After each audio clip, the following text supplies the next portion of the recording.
Lord of the Flies. Back when it was still a new idea to kill children, unlike now.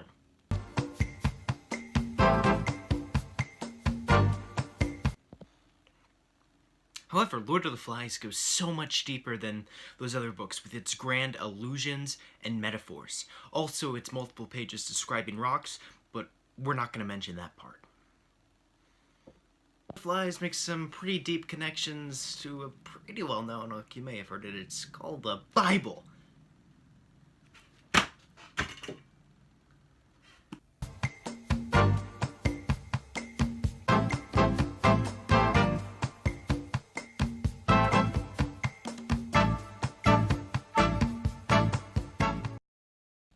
The Bible is kind of like a really big deal. Many literary texts take inspiration from the Bible and use it, and that includes Lord of the Flies.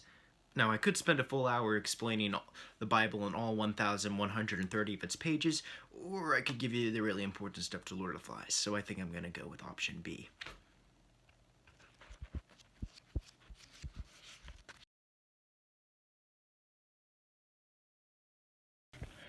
Alright, so God created all this stuff in the first day, like the suns and all that, and by the end of the week, he decided to make man. I think that's a man. Just take a guess there. And he was lonely after naming all the animals forever, including things like the serpent, a monkey, stuff like that. You know, he got tired of naming stuff. So, God decided to make Adam a wife. In order to show it's a female, I'm going to do the classic strand hair. There you go. Even give this one eyes. Adam doesn't get eyes.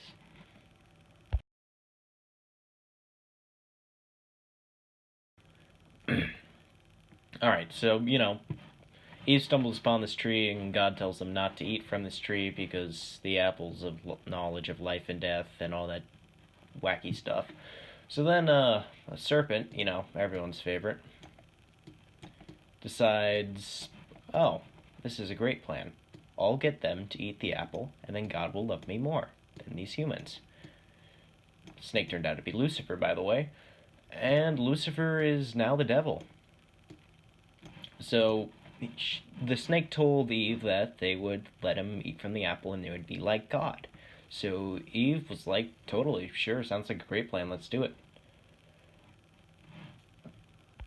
So, Eve, naturally, she ate the apple. She just ate the apple. That was it.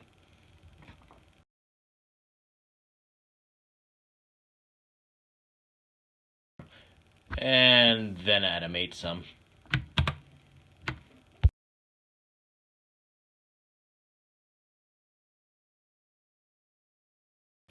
Because then they broke one of God's rules, they were kicked out of the Garden of Eden. So, you know, that's Genesis. Alright, now we're getting somewhere. So that was basically Genesis, so now we're moving on to the New Testament. And there's a lot of stuff in between that, and we'll cover it when it comes up, or if it gets important.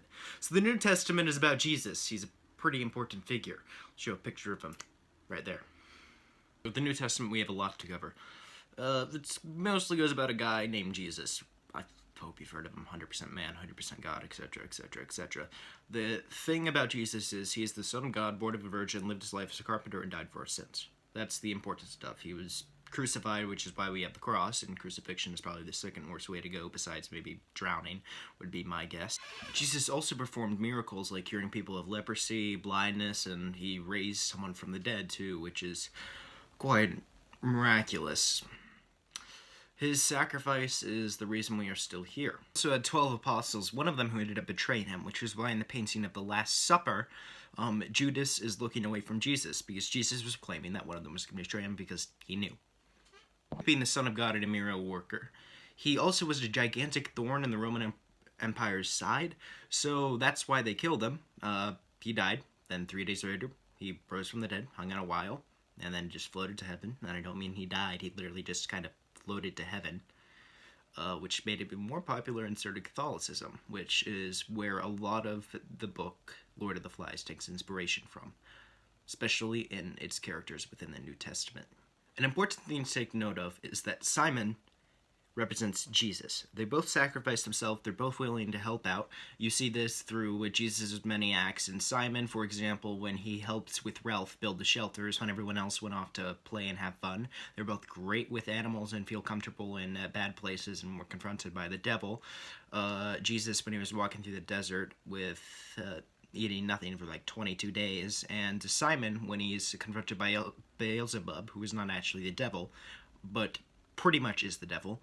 And he's represented by the spear with the pig head on it. Jack, who is one of the characters within Lord of the Flies, represents Judas, as he betrays and ends up killing Jesus. He is very aggressive and angry a lot of the time. Jack also does not care for Ralph's rules or just anything of the nature of helping. So he goes against that and starts his tribe, which is very savage, which releases the evil within good people. This is the betray of a good man, or in this case, the betray of Simon, who is Jesus. Ralph is Noah, as in Noah's Ark, which was that. He was good with animals. As seen when the baby pig, he let it go, he was their leader for quite a while, such as he was during the whole ark and when God flooded the earth because people weren't worshipping anymore. Piggy relates to Aaron, who was the right-hand man of Moses, and he helped calm the Israelites so Moses could speak his mind in the way Piggy aids Ralph in making the right decisions. They're both very clear-headed, whether it be through confronting angry Israelites, or be it through having a boulder being plummeted at them. One lives longer. Lord of the Flies is a character himself, or he's actually known as Beelzebub, who is one of the princes of hell.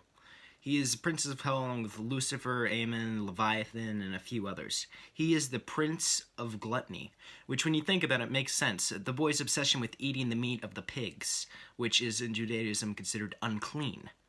Beelzebub is the gluttony within the children throughout the entire thing, and it grows stronger and stronger and stronger until Jack and his tribe can't bear it and they break off and form their own indulging sins, while Jack and Simon and Piggy, until Simon dies and then Piggy dies, try and remain order with a few little ones, but it doesn't go so well, as demonstrated by the deaths. The island also kind of fits into Beelzebub. While it is its own character and relates more closely to the Garden of Eden, as it is the place the boys first land and it was a paradise originally, up until the unfortunate events that led it to no longer be, such as the burning of the fire, which could be connected to them committing original sin, and the snake beast, or serpent, who is responsible for it no longer being there. For it no longer being a paradise, or cast out by the devil.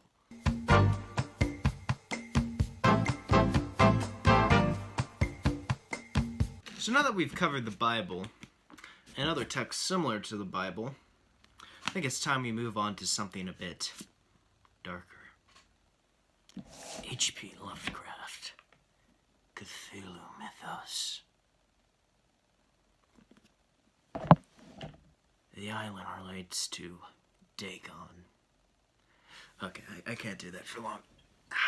The island relates to Dagon, who is a... get it? Looks like that. So, you kind of associate Snake Beast Octopus Island. It is H.P. Lovecraft. Now, the thing about Dagon is he is a living embodiment of an island, and the World War I heroin-addicted soldier who gets stranded on the island that forms around his boat when he's stranded at sea. Again, it is H.P. Lovecraft. What happens with him is he discovers all these new things on the island, and he's terrified and anxious originally, like Piggy. However, he transforms more into a Ralph who's curious and learns about the information. And Dagon relates to Beelzebub because, like Beelzebub, he is part of the island. Except in this case, it's a more literal sense than a metaphorical sense. Again, it is H.P. Lovecraft. The situation in Lord of Flies can also relate to H.P. Lovecraft's short story, Narlanthrope. Don't know how to pronounce it, but that's how you spell it. Now, Narlanthrope is about rising political tensions in Egypt as both sides kind of slowly tear each other apart, and Narlanthrope is a monster that instigates and continues the fight. Sounds familiar, kind of sounds like Beelzebub, doesn't it? He's not a snake monster this time. He's like a sphinx mixed with a donkey, I think. It's been a while since I've read it, but from what I recall, that's what it is. Narlanthrope also has other great names similar to that of anything satanic, such as the Crawling Chaos, the Empty Void, the Last, the Will to Tell the Audient Void. You know, names that don't exactly inspire trust. I mean, I don't know about you, but I would totally trust that guy. Now, another very important character to look at in anything H.P. Lovecraft related is Cthulhu. He's the famed man, octopus, dragon, who is responsible for all the anxiety on Earth. Because everyone's afraid he's going to come back, but they don't realize they're afraid that he's going to come back for some reason. And this can also be related to the Beast. Any entity by H.P. Lovecraft could be related to the devil, and sometimes, while it's not as direct, it is apparent as he inspires fear, as the Lord of the Flies inspired fear within the younglings with the snake monster thing.